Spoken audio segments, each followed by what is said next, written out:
there, it's Amy Schmidt, your host of the Fearlessly Facing 50 and Beyond podcast. I am so happy that you have chosen to spend time with me. As a reinvention confidence expert, along with a storyteller, I've shared quite a few things along this journey. But what I've found is the most important info to share are stories. Stories of amazing people, ordinary people, extraordinary people, doing things that are going to inspire you to action. So come and join me in this space because you're going to be inspired. Let's get started. It's our time. Hey there, it's Amy, and happy end of year. What has 2022 looked like for you? It's been a crazy year of transitions for us. You certainly know if you've been following along. Lots of life transitions. We are empty nesters. Our last one went off to college. Our middle one moved to a whole new part of the country to start his first job. And our daughter is living her best life, almost 4 years out of school, living in New York City. So we have grateful hearts, joy-filled hearts, but also this is a real time for reflection for us as we are in another transition of being empty nesters. Being married for 30 years to really, truly my best friend, I feel very grateful and very thankful for that. But it certainly doesn't come without challenges and ups and downs and everything that you would think goes along with a marriage, a relationship. And you know, one of the questions I ask myself often is, what advice would you give your younger self? We've got a really cool project that's going to be launching in 2023 all about that, so stay tuned to Fearlessly Facing 50. But I wanted to share with you a recap. I have interviewed thousands of women since launching this brand. I have had conversations with so many amazing people, men and women, that have been vulnerable and shared the advice they would give their younger self. The question I ask at the end of every podcast, and it's kind of become my thing, and people look forward to it, to be honest. I've had several reach out and say, oh, I always wait for that question if they're a guest on the show, or I have people that are followers or listeners reach out and say, I really enjoy that part of the episode. The question I ask on every episode is simple. If you were sitting on the couch and you looked over and there's your 30-year-old self, what advice would you give them? So I have a fabulous editor who I emailed and said, would you be willing to take this on? Do you have the bandwidth? Do you have the wherewithal to listen to these episodes and put together the sound bites of some of the advice that has been shared over the years from amazing guests and amazing conversations that I've had?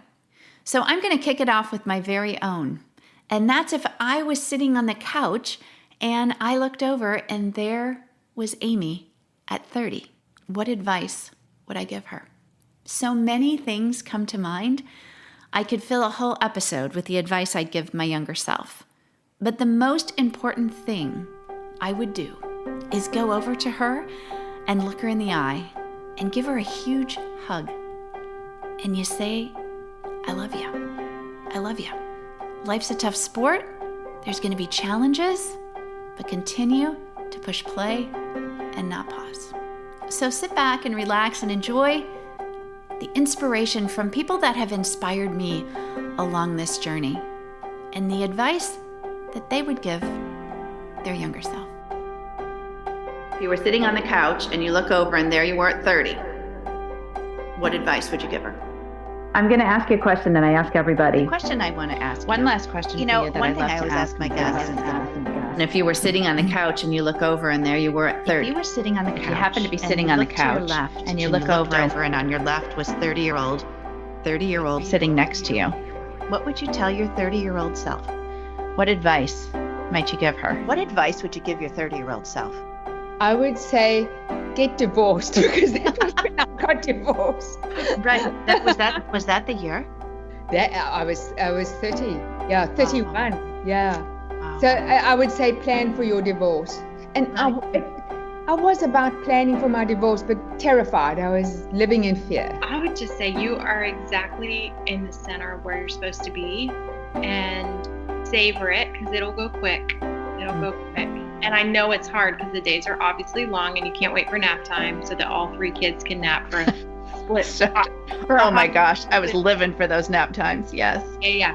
So take care of yourself though. And I would say to her, advocate for yourself a little bit more. That's good. Yeah. I'd say you're not a victim. You're not housebound. Make sure you get a little bit noisier on what you need. I would say don't give everything the same level of importance, and take your 3 things, move them up to the top, and those are the ones that you concentrate on. Because I think that we get really overwhelmed, and I think that we forget what's important. And if you can kind of clear the deck every once in a while and really figure out what's important in your life, you'll appreciate your things better, and you'll appreciate your time better. And, you'll realize at the end of the day, it's the relationships that are the most important. Turn around and look how far you've come, and let that be an inspiration and motivation versus, always feeling like, my God, I should be doing this and I haven't accomplished that. Exactly. I haven't given myself a hard time about feeling behind in some way. And Right. So I would say chill out a bit. I love it. Try a bit more. If I were to sit there and talk to 30-year-old Candy, I was 30 when my husband left me. Wow. And I thought my entire world was coming to an end. And I want every woman listening to listen to me very carefully. You are not defined by the man you are married to. You are you. You have your unique gifts and talents. And I literally had to go through fire before I recognized that. And it took me a couple of years. Right. And so what I would say to 30-year-old Candy is get up and stand on your own 2 feet. Do it right now. Don't wait a couple weeks. Don't wait a couple months. Get up and stand on your own 2 feet. That's what I would say to her. I would say, all of the things that you think alcohol is doing for your life is the complete opposite. Stop drinking because of your anxiety. It's making it worse. Go into your 30s with taking care of yourself, lose the weight, exercise, work out, take care of your mind first. You have a lot to offer this world, and you are hiding yourself, and it's time to step out. I wasn't a mom yet. I wasn't even married yet. It's just like you have this future coming. You want to have kids, all of it. Like you need to prepare yourself, and then also prepare yourself for menopause. That'd be exactly. But all of those things that I talk about, exercise and losing the weight. I mean, I've lost about close to 70 pounds since after I had my son. I've always gone up and down with my weight. It was always so heavy on my mentality more than my physical body. And I just drank over all of it. So I think that I would just say, it's okay. Give her a nice hug. You're going to be okay. You can go out. You can do it. You can do it. I believe in you. There is no shame in changing your mind. So many of us get stuck doing, in a career, in a marriage, in a friendship, in a mindset, in a belief. Right. It could be in our faith. It could be, I live in Michigan. I am a Michigander. Change your mind. Change your mind. There is you're not, when you change your mind about something, you're not saying, oh my gosh, I was wrong. I made a mistake. Right. It's saying, oh, well, that's what I thought then. And now with more information or more current data, I am going to decide to do this. And it's just changing your mind.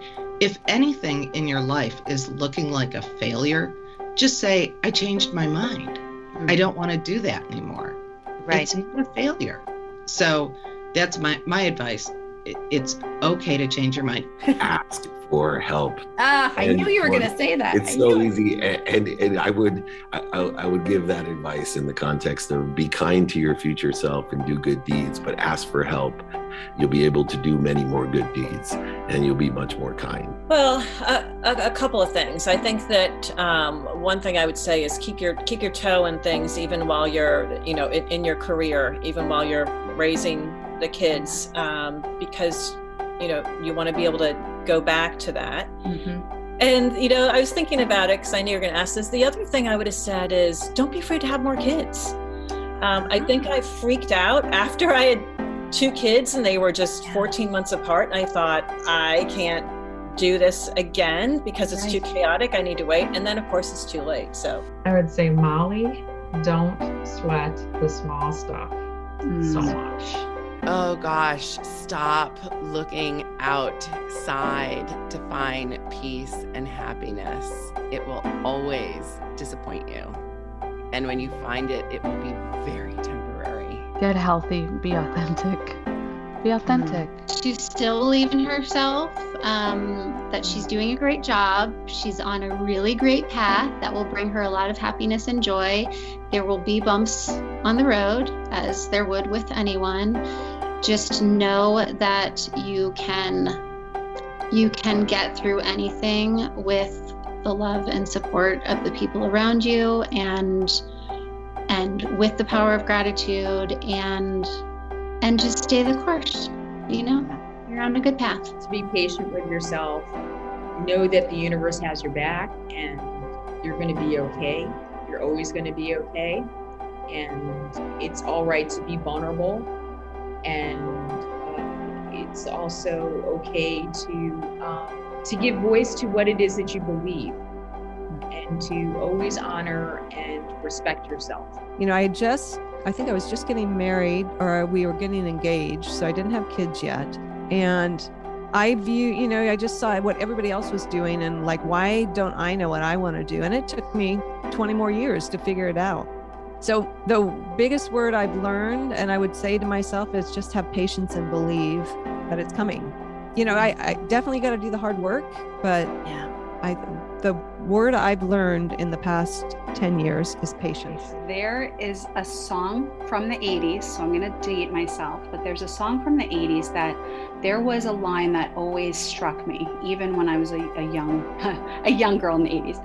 And it talks about how the real troubles in life are apt not to be the things that cross your mind at night that keep you up, but they're the kinds of things that blindside you on some idle Tuesday. So what I would tell myself is those things are going to happen.